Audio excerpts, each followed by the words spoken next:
നമുക്ക് ഇന്ന് ഗ്ലൂട്ടത്തോൺ ഫേഷ്യൽ ചെയ്താലോ? ഫേസ് ഒക്കെ ഒന്ന് നല്ല ബ്രൈറ്റ് ആക്കാനും നല്ല ഓയിൽ മസാജ് ചെയ്ത് നമ്മുടെ ഫേസിന്റെ മസിൽസിനെ ഒക്കെ ഒന്ന് സ്ട്രോങ് ആക്കാനും ചുളിവുകൾ മാറ്റാനും റിങ്കിൾസ് മാറ്റാനും ഒക്കെ ആയിട്ട്. ഹായ് ഹലോ, എല്ലാവർക്കും സുഖല്ലേ? ചിലരെ കാണുമ്പോൾ നമുക്ക് തോന്നാറില്ലേ അവരുടെ മുഖം ഭയങ്കര ക്ഷീണിച്ചിരിക്കുന്നു, എന്തോ ഒരു ക്ഷീണം അവരുടെ മുഖത്തുണ്ട്, അല്ലെങ്കിൽ കുറച്ച് നാൾ മുന്നേ ഒരു 2 ആഴ്ച മുന്നേ കണ്ട പോലെയല്ല, അല്ലെ 1 മാസം മുന്നേ കണ്ട പോലെയല്ല, ഭയങ്കര ക്ഷീണം തോന്നിക്കുന്നു അവരുടെ മുഖത്ത്. അല്ലെങ്കിൽ നമ്മളോട് തന്നെ നമ്മുടെ അമ്മയോ അങ്ങനെ അടുത്തുള്ള ആളുകളോ അല്ലെ നമുക്ക് തന്നെ കണ്ണാടി നോക്കുമ്പോൾ തോന്നാറില്ലേ കഴിഞ്ഞ ആഴ്ചേനേക്കാളും കുറച്ചും കൂടെ ക്ഷീണം തോന്നുന്നുണ്ടല്ലോ എൻ്റെ മുഖത്ത്, അതെന്തായിരിക്കും? ഞാൻ സ്കിൻ കെയർ ഒക്കെ ചെയ്യുന്നുണ്ടല്ലോ എന്ന് തോന്നുന്നില്ലേ? അതെന്താണെന്നറിയാമോ? നമ്മുടെ മുഖത്ത് പെട്ടെന്നുണ്ടാകുന്ന ചെറിയ ചുളിവുകളുടെ ആരംഭം കൊണ്ടാണ് നമുക്ക് അങ്ങനെ തോന്നുന്നത്. പിന്നെ നമ്മുടെ സ്കിന്ന് ഹൈഡ്രേഷൻ ഇല്ലാமல் ഡീഹൈഡ്രേറ്റ് ആയി പോകുന്നത് കൊണ്ടും കൂടിയാണ് അങ്ങനെ നമുക്ക് തോന്നുന്നത്. ഇതിനൊക്കെ നമുക്ക് ചെയ്യാവുന്ന കുറേ പരിഹാരങ്ങളുണ്ട്. എക്സ്പെഷ്യലി കർക്കിടക മാസത്തിൽ ചെയ്യാൻ പറ്റുന്ന ഒരു ഫേഷ്യലാണ്. നമ്മൾ എല്ലാ മാസം എൻഡിലും ഒരു നല്ല ഫേഷ്യൽ ചെയ്യാറുണ്ട്. എൻ്റെ ചാനൽ കണ്ടു പോകുന്നവരാണെങ്കിൽ നിങ്ങൾക്കറിയാൻ പറ്റും, നമ്മൾ വീട്ടിൽ തന്നെ ചെയ്യാൻ പറ്റുന്ന ഒരു ഫേഷ്യൽ എല്ലാ മാസത്തിൻ്റെ അവസാനവും നമ്മൾ ചെയ്യാറുണ്ട്. എന്നും നമ്മൾ പോകുന്നത് ആ ഫേഷ്യൽ ചെയ്യാനാണ്. നമ്മൾ ഇന്ന് ചെയ്യാൻ പോകുന്ന ഫേഷ്യൽ നവര റൈസും കുറച്ച് നട്ട്സും ഒക്കെ കുറച്ച് വേറെ കുറേ ഇൻഗ്രീഡിയൻസും വെച്ചിട്ടാണ് നമ്മൾ ഫേഷ്യൽ ചെയ്യാൻ പോകുന്നത്. നമുക്ക് ആ ഫേഷ്യലിൻ്റെ സ്റ്റെപ്പിലേക്കൊക്കെ പോയിട്ട് ആ ഫേഷ്യലൊക്കെ ചെയ്തിട്ട് വന്നിട്ട് നമുക്ക് ബാക്കിയുള്ള കാര്യങ്ങൾ സംസാരിക്കാം. ലക്ഷൂറിയസ് ആയിട്ടുള്ള ഞവര ഫേഷ്യലിലേക്ക് നമുക്ക് വേണ്ടത് ഞവര റൈസ് തന്നെയാണ്. നമുക്ക് വേണ്ടത്ര ക്വാണ്ടിറ്റി എടുത്താൽ മതിയാവും. ഇതിന് അത്ര വലിയ പ്രൈസ് ഒന്നുമില്ല. പിന്നെ നമ്മൾ അതിലേക്ക് ആഡ് ചെയ്യുന്നത് കുറച്ച് ബദാമാണ്. പിന്നെ നമ്മൾ വാൾനട്ട് എടുത്തിട്ടുണ്ട്. കൂടാതെ തന്നെ കുറച്ച് കാഷ്യൂനട്ടും എടുത്തിട്ടുണ്ട്. ഇതൊക്കെ നമ്മുടെ ഫേസിനെ ബ്രൈറ്റൻ ചെയ്യാനും നമ്മുടെ ഫേസിൽ വരുന്ന ഫൈൻ ലൈൻസിനെ മാറ്റാനും ഒക്കെ സഹായിക്കുന്നതാണ്. നമുക്ക് ഫസ്റ്റ് ഞവര റൈസും ബദാമും നമ്മുടെ വാൾനട്ടും കാഷ്യൂനട്ടും കൂടെ നന്നായിട്ടൊന്ന് പൊടിച്ചെടുക്കാം. മിക്സിയിൽ പൊടിച്ചാൽ മതി, പിന്നെ അത് തെള്ളാൻ അരിച്ചെടുക്കാനൊന്നും പോവേണ്ട. ഇതിനെല്ലാം കൂടെ നമ്മൾ ഇന്നൊന്ന് ഇപ്പോ പൊടിച്ചെടുക്കാൻ പോവുകയാണ്. അതിന്റെ കൂട്ടത്തിൽ ഞാൻ 1 table spoon coconut milk powder കൂടെ ചേർത്തിട്ടുണ്ട്. നിങ്ങൾക്ക് കോക്കനട്ട് മിൽക്ക് പൗഡർ അല്ല കോക്കനട്ട് ചേർക്കണമെങ്കിലും ചേർക്കാം. ഞാൻ ചേർത്തിരിക്കുന്നത് കോക്കനട്ട് മിൽക്ക് പൗഡർ ആണ്. പൊടിച്ചു കഴിയുമ്പോൾ ഇങ്ങനെ ഇരിക്കും. നമുക്കിത് നമ്മുടെ ഫേഷ്യലിന്റെ പായ്ക്കിലേക്ക് മാറ്റി വെക്കാം. ഇത് പ്രിപ്പയർ ചെയ്യുന്ന പായ്ക്കിന് വേണ്ടി പ്രിപ്പയർ ചെയ്യുന്ന എങ്ങനെയാന്ന് വെച്ചാൽ നമുക്ക് വേണ്ടത്ര ക്വാണ്ടിറ്റി എടുക്കുക. ചിലർക്ക് 1 സ്പൂൺ മതിയാവും, ചിലർക്ക് 1.5 സ്പൂൺ വേണം. അതിനനുസരിച്ച് എടുത്തിട്ട് ഞാൻ ഇന്ന് മിക്സ് ചെയ്യുന്നത് റോസ് വാട്ടർ വെച്ചിട്ടാണ്. റോസ് വാട്ടർ വെച്ച് നന്നായിട്ട് മിക്സ് ചെയ്ത് ഫസ്റ്റ് തന്നെ നമുക്ക് ഫേഷ്യൽ പാക്ക് ഉണ്ടാക്കി വെക്കാം. കാരണം അതൊന്ന് സ്മൂത്ത് ആകാൻ സഹായിക്കും, കുറച്ച് മുന്നേ തന്നെ പ്രിപ്പയർ ചെയ്ത് വെക്കുവാണെങ്കിൽ. പിന്നെ നമ്മൾക്ക് വേണ്ടത് ഫേസ് ക്ലീൻ ചെയ്യാനുള്ള ഒരു ഏജന്റ് ആണ്. പാല് വേണമെങ്കിൽ എടുക്കാം. ഞാൻ ഇന്ന് എടുത്തിരിക്കുന്നത് ബട്ടർ മിൽക്ക് ആണ്, മോരാണ്. നെക്സ്റ്റ് എക്സ്ഫോളിയേഷന് വേണ്ടിയുള്ള ഒരുക്കങ്ങൾ ചെയ്യാം. കുറച്ച് ഉപ്പെടുക്കുക, അതിലേക്ക് 1 പീസ് കുക്കുംബർ നന്നായിട്ട് ഡിപ്പ് ചെയ്ത് വെച്ചാൽ നമ്മൾ ഫേഷ്യലിന്റെ സ്റ്റെപ്പിൽ എക്സ്ഫോളിയേഷൻ ആകുമ്പോഴേക്കും ഇതും ഒന്ന് സ്മൂത്ത് ആയിട്ടിരിക്കും. ഫസ്റ്റ് തന്നെ ഫേസ് നന്നായിട്ട് ക്ലീൻ ചെയ്തിട്ടുണ്ടെന്ന് ഉറപ്പുവരുത്തുക. കോട്ടൺ ബോൾ നമ്മുടെ മോരിലേക്ക് മുക്കി ഫേസ് ഫുള്ള് ഡാബ് ചെയ്ത് കൊടുക്കുകയാണ് ചെയ്യുന്നത്. ക്ലീൻ ആയിട്ടുള്ള ഫേസ് ആണ് നമ്മൾ വീണ്ടും ഡെഡ് സെൽസ് ഒക്കെ മാറാനും നമ്മുടെ ഡെഡ് സ്കിൻ ഒക്കെ പോകാനും ബ്ലാക്ക് ഹെഡും വൈറ്റ് ഹെഡ്സും ഒക്കെ മാറാനും ഒരു റീജനുവേഷൻ വേണ്ടിയും കൂടിയാണ് നമ്മൾ ഇങ്ങനെ ചെയ്യുന്നത്. നിങ്ങൾക്ക് പാലിൽ വേണമെങ്കിലും ചെയ്യാം. ഞാൻ ഇന്ന് എടുത്തത് മോരാണ്, ബട്ടർ മിൽക്ക് ആണ്. നന്നായിട്ട് ഇങ്ങനെ ഡാബ് ചെയ്ത് കൊടുക്കണം. ബട്ടർ മിൽക്ക് വെച്ച് ക്ലീൻ ചെയ്യുന്നത് നമ്മുടെ ഫേസ് ഡീപ്പ് ക്ലീൻ ആകാനായിട്ട് സഹായിക്കുന്നതാണ്. അടുത്തതായിട്ട് 2 കോട്ടൺ ബോൾ മോരിൽ മുക്കി നന്നായിട്ട് കുറച്ച് പ്രഷറിൽ ഒന്ന് ഡാബ് ചെയ്ത് കൊടുക്കുന്നത് റിങ്കിൾസിനുള്ള ട്രീറ്റ്മെന്റ് ആണ്, ഫൈൻ ലൈൻസിനുള്ള ട്രീറ്റ്മെന്റ് ആണ്. നമ്മൾ ഇത് ചെയ്യുന്നത് റിങ്കിൾസ് പോകാനും ഫൈൻ ലൈൻസ് പോകാനും നമ്മുടെ അണ്ടർ ഐ ഡാർക്ക്നെസ് പോകാനും ബ്ലാക്ക് ഹെഡ്സ് വൈറ്റ് ഹെഡ്സ് ഒക്കെ പോകാനും നല്ല കളർ വരാനും ഗ്ലോ വരാനും ഒക്കെ വേണ്ടിയാണ് നമ്മൾ ഇത് ചെയ്യുന്നത്. അതിനുവേണ്ടിയാണ് ഞാൻ മോര് തന്നെ പ്രിഫർ ചെയ്തത്. മോര് കണ്ണിനകത്ത് പോയി. മോരായതുകൊണ്ട് കുഴപ്പമില്ല. ബട്ട് മോര് പുളിച്ച് നാറിയ മോരൊന്നും എടുക്കരുത്. നല്ല ഇന്നുണ്ടാക്കിയ മോര് തന്നെ എടുക്കാനായിട്ട് ഒരിക്കലും മറക്കരുത്. സ്കിന്നിന്റെ കാര്യത്തിൽ കോംപ്രമൈസ് ചെയ്യാൻ പാടില്ല. ക്ലീൻ ആയിരിക്കണം, സ്റ്റെറിലൈസ്ഡ് ഹാൻഡ്സ് ആയിരിക്കണം. നെക്സ്റ്റ് നമ്മളുടെ എക്സ്ഫോളിയേഷൻ ആണ്. നമ്മൾ മുക്കി വെച്ചിരുന്ന കുക്കുംബറും ഉപ്പും കൂടെ നല്ല പരുവത്തിലായിട്ടുണ്ട്. ഒട്ടും തന്നെ പ്രഷർ ഇല്ലാതെ വളരെ സ്മൂത്ത് ആയിട്ട് തന്നെ വേണം നമ്മൾ എക്സ്ഫോളിയേറ്റ് ചെയ്യാൻ ആന്റി ഏജിങ് സ്കിൻ കെയറിൽ. ഒരുപാട് റഫായിട്ട് ബ്യൂട്ടി പാർലറിൽ അവർ ഫേഷ്യൽ ചെയ്യുമ്പോൾ ചെയ്യുന്ന പോലെ ഒന്നും ചെയ്യേണ്ട കാര്യമില്ല. കാരണം നമ്മൾ എപ്പോഴും കെയർ ചെയ്യുന്ന ഒരു സ്കിന്നാണ് നമ്മുടേത്. മൂക്കിലൊക്കെ ഒരയ്ക്കുവാണെന്നുണ്ടെങ്കിൽ മൂക്കിലുള്ള ബ്ലാക്ക് ഹെഡ്സും വൈറ്റ് ഹെഡ്സും അല്ലെങ്കിൽ ഡേർട്ടും സെബത്തിന്റെ ബാലൻസും ഒക്കെ ഇങ്ങി പോരും. അടുത്ത സ്റ്റെപ്പ് എന്ന് പറയുന്നത് സ്റ്റീമിംഗ് ആണ്. ഏറ്റവും നല്ലത് ഈ ഒരു ഏജില് ഹോട്ട് വാട്ടറിൽ മുക്കി പിഴിഞ്ഞ് ടവൽ കൊണ്ട് സ്റ്റീം ചെയ്യുന്നത് തന്നെയാണ്. നല്ല റിലാക്സിങ് ആണ് സ്റ്റീമിംഗ്. നമുക്ക് സ്റ്റീം ചെയ്ത് കഴിഞ്ഞാൽ ഞാൻ ചെയ്യുന്ന ഒരു സ്റ്റെപ്പാണ് ജസ്റ്റ് ഒന്ന് ഐസ് അപ്ലൈ ചെയ്ത് കൊടുക്കും. കാരണം എവിടെയെങ്കിലും അധികമായിട്ട് പോസ് ഓപ്പൺ ആയിട്ടുണ്ടെന്നുണ്ടെങ്കിൽ നമ്മൾ അടുത്ത് ചെയ്യാൻ പോകുന്ന സ്റ്റെപ്പിൽ നമ്മൾക്ക് ആക്നെ ഒന്നും വരാതിരിക്കാൻ വേണ്ടി ഞാൻ സ്പെഷ്യലായിട്ട് ചെയ്യുന്നതാണ്. നിങ്ങൾക്ക് വേണമെങ്കിൽ ഈ സ്റ്റെപ്പ് അവോയ്ഡ് ചെയ്യാവുന്നതാണ്. ഇത് കുറച്ച് സ്കിൻ പ്ലംപി ആവാനും നമ്മൾക്ക് നല്ലൊരു എനർജറ്റിക് ലുക്ക് കിട്ടാനും ഇത് സഹായിക്കുന്നുണ്ട്. ജസ്റ്റ് ഒന്ന് തുടയ്ക്കുക. അടുത്തതാണ് നമ്മുടെ മാജിക്കൽ പാക്ക്, നവര പാക്ക് നമ്മൾ അപ്ലൈ ചെയ്യാൻ പോകുന്നത്.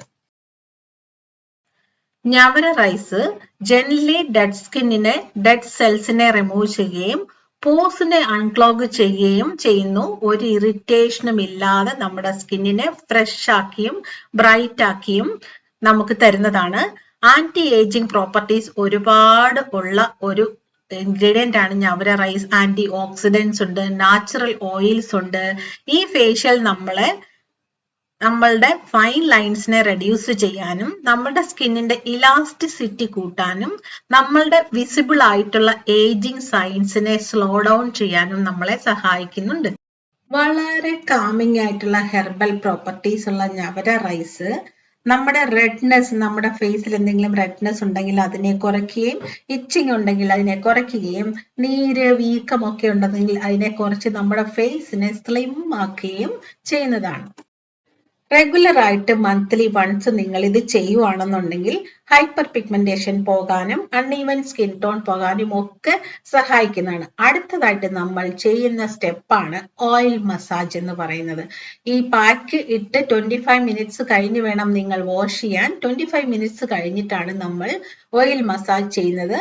എന്തെങ്കിലും ഒരു face oil, coconut oil is best, അല്ലെങ്കിൽ നിങ്ങൾക്ക് എന്തെങ്കിലും എസെൻഷ്യൽ ഓയിൽ കൂടെ അതിന്റെ കൂടെ ചേർക്കാം. എന്നിട്ട് ഇതുപോലെ അപ്വേർഡ് ഡയറക്ഷനിൽ right side, left side cheeks എല്ലാം നന്നായിട്ട് മസാജ് ചെയ്ത് കൊടുക്കുക. നന്നായിട്ട് മസാജിങ് എന്നുള്ളതിന്റെ അർത്ഥം ഓവർ പ്രഷറിൽ ചെയ്യുക എന്നല്ല. വളരെ ജെന്റിലായിട്ട് മസാജ് ചെയ്താൽ മാത്രം മതി. നിങ്ങളുടെ സ്മൈൽ ലൈൻസ് വരുന്ന സൈഡും മൂക്കിന്റെ അവിടെ ലൈൻസ് വരാൻ സാധ്യതയുള്ള സ്ഥലവും അണ്ടർ ഐയുടെ ഡാർക്ക്നെസ് ഉള്ള സ്ഥലവും നെറ്റി ഇതുപോലെ രണ്ട് സൈഡിലോട്ടും മസാജ് ചെയ്യുന്നത് നമുക്ക് നെറ്റിയിൽ വീഴുന്ന ലൈനിനെ നീക്കാനും വരാതിരിക്കാനും ഒക്കെ സഹായിക്കുന്നതാണ്. ഇങ്ങനെ താഴോട്ട് കൊണ്ടുവന്ന് അവിടെ ഒന്ന് പ്രസ് ചെയ്ത് കൊടുക്കുക. അത് വളരെ റിലാക്സേഷൻ തരുന്ന ഒരു കാര്യമാണ്. ഇവിടെ ഇങ്ങനെ ചെയ്യുന്നത് നമ്മുടെ ജോ ലൈൻസ് തെളിഞ്ഞു വരാനും ചീക്ക് ബോൺസ് ഒക്കെ നന്നായിട്ടൊന്ന് കാണാനും നമ്മുടെ ഫേസിനെ ഒന്ന് ഡിഫൈൻ ചെയ്ത് ഒരു ഷേപ്പ് കാണിക്കാനും ഒക്കെ സഹായിക്കുന്ന മസാജുകളാണ് ഞാനിപ്പോൾ കാണിക്കുന്നതൊക്കെ. ഇതുപോലെ നിങ്ങൾ എല്ലാ ദിവസവും ചെയ്യുന്നത് വളരെ നല്ലതാണ്. കിടക്കുന്നതിന് മുന്നേ എന്തെങ്കിലും ഒരു സിറമോ ഓയിലോ വെച്ച് ഇങ്ങനെ മസാജ് ചെയ്യുന്നത് നല്ലതാണ്. ഇതുപോലെ ഒരു ഹാഫ് ഫേസിൽ മസാജ് ചെയ്യുമ്പോൾ ഫുൾ ഫേസ് റിലാക്സ് ആകുകയും ബ്ലഡ് സർക്കുലേഷൻ ഫേസിലോട്ട് കൂടുകയും നമ്മുടെ ഫേസിന് നല്ലൊരു യങ് ലുക്ക് തരുകയും ചെയ്യാൻ വേണ്ടിയാണ് നമ്മൾ ഇങ്ങനെ ഓയിൽ മസാജ് ചെയ്യുമ്പോൾ ഇതുപോലൊക്കെ ചെയ്യുന്നത്. ക്ഷമയോടെ ഇരുന്ന് ചെയ്യുക. ഇവിടെ ഇങ്ങനെ മസാജ് ചെയ്യുന്ന ഡബിൾ ചിൻ ഉള്ളവർക്ക്, അല്ലെ താടിയുടെ അവിടെ ദശയുള്ളവർക്ക്, ഫാറ്റ് ഉള്ളവർക്ക് ആ ഫാറ്റിനെ നീക്കാനായിട്ട് ഈ മസാജ് നമ്മളെ സഹായിക്കുന്നതാണ്. എവിടെയൊക്കെ ഫേസിൽ മസാജ് ചെയ്യുന്നു അതൊക്കെയും നമ്മുടെ കഴുത്തിലും ചെയ്യണം. പിന്നെ ഞാൻ ചെയ്യുന്ന ഒരു കാര്യമാണ് കൈയും ഞാൻ ഓയിൽ മസാജ് ഡെയിലി ചെയ്യാറുണ്ട്. കയ്യിൽ റിങ്കിൾസ് വരാതെയും കൈ റഫ് ആകാതെയും കൈ നല്ല സ്മൂത്ത് ആയിട്ടിരിക്കാനും ഇങ്ങനെ ഓയിൽ മസാജ് ചെയ്യുന്നത് വളരെ നല്ലതാണ്. ഓയിൽ മസാജ് ചെയ്ത് 10 മിനിറ്റ് റിലാക്സ് ആയിട്ടിരിക്കുക. അത് കഴിഞ്ഞിട്ട് നല്ലൊരു മോയ്സ്ചറൈസർ അപ്ലൈ ചെയ്ത് മോയ്സ്ചറിനെ നമ്മുടെ സ്കിന്നിൽ ലോക്ക് ചെയ്യുക. കഴിഞ്ഞു നമ്മുടെ ഫേഷ്യൽ. മാസത്തിൽ ഒരു പ്രാവശ്യം ചെയ്ത് നോക്കൂ, അടിപൊളിയാണ്. വീഡിയോ കണ്ടിട്ട് ഇഷ്ടമായോ? അപ്പോൾ ഈ ഫേഷ്യൽ നിങ്ങൾ മാസത്തിൽ 1 പ്രാവശ്യമോ 2 പ്രാവശ്യമോ ചെയ്തു നോക്കൂ. ഉറപ്പായിട്ടും നിങ്ങളുടെ ഫേസിൽ പെട്ടെന്ന് ഉണ്ടാകുന്ന ചുളിവുകൾ മാറാനും വരാതെ നോക്കാനും ഒക്കെ നമുക്ക് ഈ ഒരു ഫേഷ്യൽ നമ്മളെ സഹായിക്കുന്നതാണ്. നമ്മൾക്ക് എങ്ങനെയാണ് ഈ ചുളിവുകൾ മുഖത്ത് വീഴുന്നത് എന്നുള്ളതിന് 2-3-4 കാരണങ്ങളുണ്ട്. അതിൽ ഒന്നാമതായിട്ടുള്ള കാരണം എന്ന് പറയുന്നത് നമ്മൾ മുഖം കൊണ്ട് കാണിക്കുന്ന കുറെ ചേഷ്ടകളാണ്. അതായത് നമ്മൾ ചിലപ്പോൾ നെറ്റി ഇങ്ങനെ ചുളിച്ചു പിടിച്ച് നോക്കിക്കൊണ്ടിരിക്കും, അല്ലെ നമ്മൾ ബെഡിൽ കമന്ന് കിടക്കുമ്പോൾ നമ്മുടെ ഫേസ് ഇങ്ങനെ കണ്ടിന്യൂസ് ആയിട്ട് ഇങ്ങനെ മടങ്ങുന്ന ആ ഭാഗം, അല്ലെങ്കിൽ നമ്മൾ കണ്ണിറുക്കി പിടിച്ച് നോക്കുന്ന, അല്ലെ നമ്മൾ വായും കൊണ്ട് കാണിക്കുന്ന ഓരോ ചേഷ്ടകളൊക്കെ നമുക്ക് ആ ഭാഗത്ത് സ്മൈൽ ലൈൻസ് വീഴാനും അല്ലെങ്കിൽ ചുളിവുകൾ വീഴാനും ഒക്കെ കാരണമാകുന്നത് അങ്ങനത്തെ കുറെ കാര്യങ്ങളാണ്. അല്ലാതെ തന്നെ ഹെറിഡിറ്ററി ആയിട്ടും ചുളുക്കങ്ങൾ പെട്ടെന്ന് വീഴുന്ന സ്കിന്നുള്ളവരും ഉണ്ട് കേട്ടോ. പിന്നെ അതിനകത്ത് വേറൊരു കാര്യം പറയട്ടെ, നമ്മൾ ഈ ക്രാഷ് ഡയറ്റ് ചെയ്യുന്നവരുണ്ട് പെട്ടെന്ന് വെയിറ്റ് കുറയ്ക്കാനായിട്ട്. എനിക്ക് തന്നെ 2-3 കമന്റ് ഉണ്ടായിരുന്നു, വെയിറ്റ് കുറയ്ക്കാൻ എന്താ ചെയ്യേണ്ടത്. ഞാൻ വെയിറ്റ് കുറയ്ക്കാൻ ഒന്നും തന്നെ ചെയ്യുന്നില്ല. ഞാൻ ചെയ്യുന്നത് ഷുഗർ കട്ട് ചെയ്യുക എന്ന് വെച്ചാൽ കംപ്ലീറ്റ് അല്ല, പിന്നെ മാക്സിമം കാർബോഹൈഡ്രേറ്റ്സ് മാക്സിമം, അതായത് പറ്റുന്നത്ര കട്ട് ചെയ്യുക എന്നുള്ളതാണ്. ഞാൻ പറഞ്ഞുകൊണ്ട് വന്നത്, ക്രാഷ് ഡയറ്റ് എടുക്കുന്നവർ, ഒരുപാട് ഡയറ്റ് എടുക്കുന്ന ആൾക്കാർക്ക് പെട്ടെന്ന് റിങ്കിൾസ് വീഴാനും ചുളിവ് വീഴാനുമുള്ള സാധ്യത വളരെ കൂടുതലാണ്. കാരണം നമ്മുടെ ഫേസിനടിയിൽ ഒരു കൊഴുപ്പുണ്ട്. ആ കൊഴുപ്പാണ് നമ്മുടെ ഫേസിന്റെ മസിൽസിനെ പിടിച്ചു നിർത്തുന്നതും നമ്മളുടെ ഫേസിന് ചുളിവുകളും റിങ്കിൾസും ഫൈൻ ലൈൻസും ഒന്നും ഇല്ലാതെ ഒരു ഷേപ്പ് നമ്മുടെ ഫേസിന് തരുന്നതുമൊക്കെ ആ ഒരു കൊഴുപ്പാണ്. അപ്പൊ നമ്മൾ പെട്ടെന്ന് ഡയറ്റ് നോക്കുകയും ക്രാഷ് ഡയറ്റ് ഒക്കെ നോക്കുകയും ഒക്കെ ചെയ്യുമ്പോഴേക്കും നമ്മളുടെ ഫേസിലാണ് അത് ഏറ്റവും ആദ്യം കാണുക. അപ്പൊ ഫേസിൽ ഉണ്ടാകുന്ന ആ ഒരു പ്രോട്ടീൻ, ആ ഒരു കൊഴുപ്പ് പെട്ടെന്ന് പോകുമ്പോഴേക്കും ഫേസ് പെട്ടെന്ന് ഡള്ളാകുകയും പെട്ടെന്ന് നമുക്ക് ചുരുക്കങ്ങൾ വീഴുകയും ചെയ്യും. ഞാൻ എടുത്തു പറയുന്നില്ല ആരൊക്കെയാണെന്ന്, നിങ്ങൾ നോട്ടീസ് ചെയ്താൽ അറിയാം. നല്ല ഫിറ്റ്നസ് ഉള്ള കുറേ പേർക്കും ഫേസ് നല്ല ചുളിവുകൾ ഉണ്ടായിട്ടുണ്ടായിരിക്കും. അതായത് നമ്മൾ കഴിച്ചു വന്ന ഒരു ഫുഡുണ്ട്, ആ ഫുഡിനെ അവോയ്ഡ് ചെയ്തിട്ട് ക്രാഷ് ഡയറ്റ് ചെയ്യുമ്പോൾ ഉറപ്പായിട്ടും പെട്ടെന്ന് തന്നെ നമുക്ക് ഏജിന്റെ സൈൻസ് ഫേസിൽ വീഴുകയും കഴുത്തിൽ വീഴുകയും ഒക്കെ ചെയ്യുന്നതാണ്. അതുകൊണ്ട് കഴിക്കാൻ പറ്റുന്നതായിട്ടുള്ള ഹെൽത്തി ആയിട്ടുള്ള ഫുഡ് കഴിക്കാൻ തന്നെ ശ്രമിക്കണം. അല്ലാതെ അത് കട്ട് ചെയ്തിട്ട് ചെയ്യണ്ട. ഓവറായിട്ട് കഴിക്കണമെന്നല്ല, ഒരു ക്വാണ്ടിറ്റി പോർഷൻ കൺട്രോൾ നിങ്ങൾക്ക് ചെയ്യാം.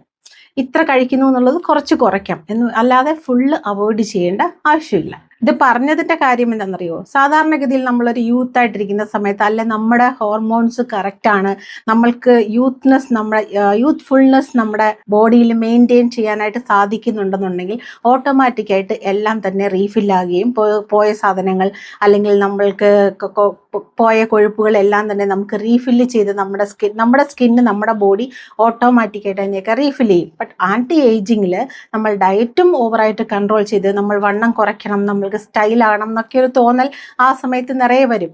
അങ്ങനെ നമ്മൾ ഓവർ ഡയറ്റ് എടുക്കുന്ന സമയത്ത് പെട്ടെന്ന് തന്നെ റിങ്കിൾസ് വീഴുകയും ഏജിന്റെ സൈൻസ് ഫേസിലും കഴുത്തിലും പിന്നെ നമ്മുടെ ഈ കൈയിന്റെ മടക്കുകളിലും ഒക്കെ ഒരുപാട് വരികയും ചെയ്യും. അതൊന്ന് സൂക്ഷിച്ചോളൂ. വേറൊരു പ്രധാനപ്പെട്ട കാര്യം എനിക്ക് പറയാനുള്ളത്, സ്കിൻ കെയർ ചെയ്യണം, അല്ലെങ്കിൽ ഹെർബൽ സ്കിൻ കെയർ ചെയ്യണം, കെമിക്കൽ സ്കിൻ കെയർ ചെയ്യരുത്, അങ്ങനെയൊക്കെ പല അഡ്വൈസുകളും ഞാനും പറയുന്നുണ്ട്. അല്ലെങ്കിൽ വേറെ എവിടുന്നെങ്കിലും ഒക്കെ നിങ്ങൾ കേട്ടിട്ടുണ്ടാവും. നിങ്ങൾക്ക് തന്നെ ഉള്ളിൻ്റെ ഉള്ളിൽ കുറേ കാര്യങ്ങൾ അറിയാമായിരിക്കും. അതൊക്കെ ഒന്ന് റീകളക്ട് ചെയ്യാനും കൂടെ ഇതൊക്കെ ഉപകരിക്കുന്നുണ്ടായിരിക്കാം. ഇതിൻ്റെയൊക്കെ അപ്പുറത്തോട്ട് ഇതൊക്കെ കേട്ടിട്ട് ഒരു ഡിപ്രഷനിലോട്ടോ ആങ്സൈറ്റിയിലോട്ടോ ഇതൊക്കെ ചെയ്യണമല്ലോ എന്നുള്ള ഒരു അർജിലോട്ടോ ഒന്നും പോകരുത്. അങ്ങനത്തെ അർജിലോട്ടോ ഒന്നും പോകരുത്. നമ്മുടെ സ്കിൻ എന്താണെന്നും നമ്മുടെ ഫേസിന്റെ കണ്ടീഷൻ ഇപ്പോൾ എന്താണെന്നും ഒരു കണ്ണാടി വെച്ച് നന്നായിട്ട് നോക്കി മനസ്സിലാക്കുക. എവിടാണ് ചുളിവുകൾ ഉള്ളത്, എവിടാണ് മുഖക്കുരുവിൻ്റെ പാടുകളുള്ളത്, എവിടെയൊക്കെയാണ് നമുക്ക് പ്രശ്നങ്ങളുള്ളത്, നമ്മുടെ ഫേസിന് എത്രമാത്രം കളർ നഷ്ടമായിട്ടുണ്ട്, നമ്മുടെ ഇന്നർ ബോഡിയുടെ അതേ കളറാണോ നമുക്ക് കിട്ടുന്നത്. അത് വളരെ ഇമ്പോർട്ടൻ്റ് ആയിട്ട് ഓർക്കേണ്ട ഒരു കാര്യമാണ്. ഗ്ലാസ് സ്കിൻ, ഫെയർ സ്കിൻ എന്നൊക്കെ പറയുമ്പോൾ അതിൻ്റെ അർത്ഥം എന്ന് പറയുന്നത് മാർക്കുകളൊന്നുമില്ലാത്ത, ചുളിവുകളൊന്നുമില്ലാത്ത, ഹെൽത്തി ആയിട്ടുള്ള ഐശ്വര്യമുള്ള ഒരു സ്കിൻ ആണെന്ന് എപ്പോഴും ഓർക്കുക. അല്ലാതെ ജപ്പാനീസുകാരും ചൈനീസും ഒന്നും ചെയ്യുന്ന ഗ്ലാസ് സ്കിൻ നമുക്ക് ഇന്ത്യൻസ് കിട്ടൂല. അതുകൊണ്ട് തന്നെയാണ് ഞാൻ ഇന്ത്യൻസിന് ചേരുന്ന സ്കിൻ കെയർ ഇതാണ് എന്ന് ചിലരോടൊക്കെ ഞാൻ പറഞ്ഞിട്ടുണ്ട്, എന്നോട് പേഴ്സണലായിട്ട് ചോദിച്ചവരോട്. അത് ഒരിക്കലും മറക്കരുത്. അങ്ങനത്തെ അർജിലോട്ടൊന്നും പോകണ്ട. എനിക്ക് ഏറ്റവും ഇൻട്രസ്റ്റിംഗ് ആയിട്ട് പെട്ടെന്ന് ഞാനിപ്പോൾ ഓർമ്മ വന്നൊരു കാര്യം പറയാം. ഞാനിപ്പോൾ റീസെൻ്റ് ആയിട്ട് ഒരു ഗേളിനെ കണ്ടു. എൻ്റെ അടുത്ത് ചോദിച്ചു, കൊച്ചു പെണ്ണാണ്, മേ ബി ഒരു 18-19 കാണത്തുള്ളൂ. ഷീസ് ലുക്കിംഗ് ബ്യൂട്ടിഫുൾ, ബട്ട് ഫേസിൽ നിറച്ചിങ്ങനെ കാരയും മുഖക്കുരുവും ഒക്കെ ഉണ്ട്. നല്ല ഒരു ഡസ്കി സ്കിന്നുള്ള കുട്ടിയാണ്. അപ്പോൾ എൻ്റെ അടുത്ത് മാം ഞാൻ എന്താണ് ചെയ്യേണ്ടത്? അപ്പം ഞാൻ പറഞ്ഞു ഇങ്ങനെയൊക്കെ ചെയ്യുമെന്ന് വെച്ചാൽ എനിക്ക് ഫെയർ ആവണ്ടാന്ന്. എനിക്കത് കേട്ടപ്പോൾ ഭയങ്കര സന്തോഷം തോന്നി. കാരണം ഫെയർ ആകുക എന്നുള്ളത് ഒരു ബ്യൂട്ടിയുടെ ഒരു കോമ്പസ് അല്ല, ഒരു മെഷർമെന്റ് അല്ല. നമ്മളുടെ സ്കിൻ ഹെൽത്തി ആയിട്ടും ബ്യൂട്ടിഫുൾ മീൻസ് എന്താണ്? ഹെൽത്തി ആയിട്ടും നല്ല ഒരു എനർജറ്റിക് ആയിട്ടും ഒരു ഐശ്വര്യത്തോടെയും ഒരു പോസിറ്റിവിറ്റിയോടെയും ഒരു പ്ലസന്റ് ആയിട്ടും മറ്റുള്ളവരുടെ മുന്നിൽ നമ്മൾക്ക് പ്രസന്റ് ചെയ്യാൻ പറ്റുക. നമ്മളെ കാണുന്ന സമയത്ത് അവർക്കൊരു പോസിറ്റിവിറ്റി ഫീൽ ചെയ്യുക. ഇതൊക്കെയാണ് നമ്മുടെ സൗന്ദര്യം എന്ന് പറയുന്നതെന്ന് മനസ്സിലാക്കുക. അതിൻ്റെ കൂടെ സ്കിൻ കെയർ കൂടെ ചെയ്യുമ്പോൾ നമ്മൾക്ക് കിട്ടുന്ന ഒരു ദൈവിക ചൈതന്യം എന്ന് പറയുന്നത് നമ്മുടെ ഫേസിൽ വേണം.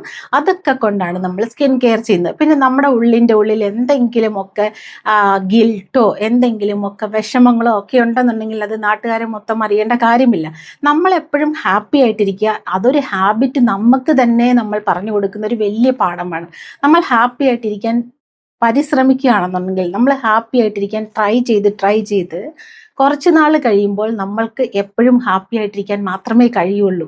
അതൊരു വലിയ സൈക്കോളജിയാണ്. അത് മനസ്സിലാക്കുക. നമ്മൾ എപ്പോഴും നെഗറ്റീവായിട്ട് പറയുക, നെഗറ്റീവ് സോങ്സ് കേൾക്കുക, സാഡ് സോങ്സ് കേൾക്കുക, ഇതൊക്കെ നമ്മൾ ഹേർട്ട് ചെയ്യുന്നതാണ്, ടോർച്ചർ ചെയ്യുന്നതാണെന്ന് മനസ്സിലാക്കണം. അതുകൊണ്ട് മാക്സിമം നല്ല നല്ല കാര്യങ്ങൾ ചെയ്യുക, നല്ല നല്ല ആൾക്കാരുമായിട്ട് പോസിറ്റീവായിട്ടുള്ള കാര്യങ്ങൾ മാത്രം സംസാരിക്കാൻ ശ്രമിക്കുക. ഇങ്ങനെയൊക്കെ പോവുകയാണെന്നുണ്ടെങ്കിൽ വളരെ ബ്യൂട്ടിഫുൾ ആണ് ലൈഫ് എന്നുള്ളത് മനസ്സിലാക്കുക. പിന്നെ എപ്പോഴും ഞാൻ നിങ്ങളോട് പറയുന്ന പോലെ എന്നെ നിങ്ങളുടെ കൂടെ കൂട്ടിയിൽ എനിക്ക് ഒരുപാട് സന്തോഷമുണ്ട്. പുതിയ കൂട്ടുകാർ ഒരുപാട് വരുന്നുണ്ട്. നിങ്ങളുടെയൊക്കെ സ്നേഹം എനിക്ക് കാണുമ്പോൾ എനിക്ക് യൂണിവേഴ്സിനോടും ദൈവത്തിനോടും ഞാൻ ഒരുപാട് നന്ദി പറയാറുണ്ട്. ഇത്രയും സ്നേഹം കിട്ടാനായിട്ട് അല്ലെങ്കിൽ എൻ്റെ പൂർവികർ എന്ത് പുണ്യമാണ് ചെയ്തു വെച്ചതെന്ന് എനിക്കറിയില്ല. ഒരുപാട് താങ്ക്സ് ഉണ്ട് നിങ്ങളോട് എല്ലാവരോടും. നിങ്ങൾ ഒരു സ്കിൻ കെയർ പ്രോഡക്ട്സിനൊക്കെ കൊടുത്ത് ഒരു വെൽക്കമിങ് അല്ലെങ്കിൽ ഒരു ട്രസ്റ്റ്, അതെന്ന് പറയുന്നത് വളരെ വലുതാണ്. ഞാൻ എന്നെക്കൊണ്ട് കഴിയുന്നതിൻ്റെ മാക്സിമം ആ ട്രസ്റ്റ് കീപ്പ് ചെയ്യാൻ ശ്രമിക്കുന്നതാണ്. നിങ്ങൾക്കറിയാം എങ്ങനെയാണ് ഓർഡർ ചെയ്യേണ്ടത്. ഇന്ന് നമ്മൾ ചെയ്തിരിക്കുന്ന ഈ ഒരു ഫേഷ്യൽ കിറ്റ് നിങ്ങൾക്ക് വേണമെങ്കിൽ ഈ നമ്പറിൽ കോൺടാക്ട് ചെയ്യാമെന്നാണ്. ഞാൻ നമ്പർ ഇവിടെ കൊടുത്തേക്കാം, കോൺടാക്ട് ചെയ്ത് നോക്കൂ. പക്ഷേ വേറൊരു കാര്യം എനിക്ക് പറയാനുള്ളത്, ഇവിടെ എല്ലാം ഇങ്ങനെ റെഡിയാക്കി വെച്ചിരിക്കുകയല്ല. നിങ്ങൾ ഓർഡർ ചെയ്യുമ്പോൾ മാത്രമാണ് അത് നിങ്ങൾക്ക് വേണ്ടി റെഡിയാക്കി തരുന്നത് എന്ന് മനസ്സിലാക്കുക. കാരണം ഇത് എൻ്റെ ബിസിനസ് അല്ല, ഞാൻ നിങ്ങളുടെ റിക്വസ്റ്റ് പ്രകാരം നിങ്ങൾക്ക് വേണ്ടി ചെയ്യുന്ന ഒരു കാര്യമാണ്. ഇൻട്രസ്റ്റോടെ എനിക്ക് ആ ഒരു ഫീൽഡ് ഇഷ്ടമായതുകൊണ്ട് ഞാൻ അത് നിങ്ങൾക്ക് വേണ്ടി ചെയ്യുന്ന ഒരു കാര്യമാണെന്ന് മനസ്സിലാക്കുക. ഇതിവിടെ ഇങ്ങനെ നമുക്കിത് പ്രൊഡക്റ്റ് ചെയ്തിങ്ങനെ ചെയ്ത് അടുക്കി വെച്ചിട്ട് അതിൽ നിന്ന് കുറച്ചെടുത്ത് അയച്ചു തരുമല്ല. പിന്നെ അത് വാങ്ങിച്ച് അതിലൊക്കെ ഞാൻ ഇൻസ്പെക്ഷൻ ചെയ്ത് നോക്കിയിട്ട് മാത്രമേ നിങ്ങൾക്കത് അയച്ചു തരികയുള്ളൂ. അതിനുള്ള ഒരു ടൈം തരണം എന്ന് ഞാൻ റിക്വസ്റ്റ് ചെയ്യുന്നു. സോ തന്നിട്ടുണ്ട്, ആരും അർജി ചെയ്തിട്ടില്ല. ജസ്റ്റ് ഞാനൊന്ന് പറഞ്ഞതേ ഉള്ളൂ. പുതിയതായിട്ട് ആരെങ്കിലും വരുന്നുണ്ടെങ്കിൽ, പുതിയതായിട്ട് ആരെങ്കിലും ഓർഡർ ചെയ്യുന്നുണ്ടെങ്കിൽ അത് മനസ്സിലാക്കണം. വളരെ ഇമ്പോർട്ടൻ്റ് ആയിട്ടുള്ള വേറൊരു കാര്യം എനിക്ക് പറയാനുള്ളത്, എന്ത് തന്നെ മുഖത്തിട്ടാലും, എന്ത് സ്കിൻ കെയർ പ്രോഡക്റ്റ് ആവട്ടെ, എന്ത് ഫേഷ്യൽ ആവട്ടെ, ഞാൻ അയച്ചു തരുന്ന പ്രോഡക്റ്റ് ആവട്ടെ, പാച്ച് ടെസ്റ്റ് എടുക്കാതെ ഒരു സാധനവും ഉപയോഗിക്കാതിരിക്കുക. എനിക്കറിയാൻ പറ്റും നിങ്ങൾ എത്ര വിശ്വാസത്തോടെയും ആഗ്രഹത്തോടെയുമാണ് ആ പ്രോഡക്റ്റ് കിട്ടാനായിട്ട് നോക്കിയിരിക്കുന്നതെന്ന്. കിട്ടി ഒരു 6 മണിക്കൂറും കൂടെ വെയിറ്റ് ചെയ്യാമല്ലോ. ഒന്ന് പാച്ച് ടെസ്റ്റ് ഇവിടെ ഒന്ന് എടുത്തിട്ട് മാത്രമേ ഫർദർ ആയിട്ട് ഫുൾ ഫേസിൽ ഇടാവുള്ളൂ. ഇപ്പോൾ ഫേസ് മാസ്ക് ഷീറ്റ് സെൻഡ് ചെയ്തിട്ടുണ്ട്. അതാണെങ്കിൽ പോലും അതിൻ്റെ ആ ഒരു ലോഷൻ എടുത്ത് ഇവിടെയും ഒക്കെ ഒന്ന് അപ്ലൈ ചെയ്ത് നോക്കി ഒരു 6 hours കഴിഞ്ഞിട്ട് 6 hours ഒന്ന് വെയിറ്റ് ചെയ്യാമല്ലോ. 6 hours ഒന്ന് വെയിറ്റ് ചെയ്യാമല്ലോ. അപ്പോൾ 6 hours വെയിറ്റ് ചെയ്തിട്ട് മാത്രമേ ഫുൾ മാസ്ക് എടുത്ത് ഫേസിൽ ഇടാവുള്ളൂ. കാരണം എനിക്ക് ചേരുന്ന സാധനം നിങ്ങൾക്ക് ചേരണമെന്നും വേറൊരാൾക്ക് ചേരുന്ന സാധനം ഇന്നൊരാൾക്ക് ചേരണമെന്നും ഒന്നും നിർബന്ധമില്ല. എല്ലാവരുടെയും ഫേസും ഹോർമോൺ കണ്ടീഷൻസും ക്ലൈമറ്റും ഒക്കെ ഡിഫറെൻ്റ് ആയതുകൊണ്ട് ഇതൊക്കെ അതിനനുസരിച്ച് വേരി ആകാം. അപ്പോൾ വീണ്ടും നല്ലൊരു കണ്ടന്റുമായിട്ട് വീണ്ടും കാണുന്നിടം വരെ ടേക്ക് കെയർ.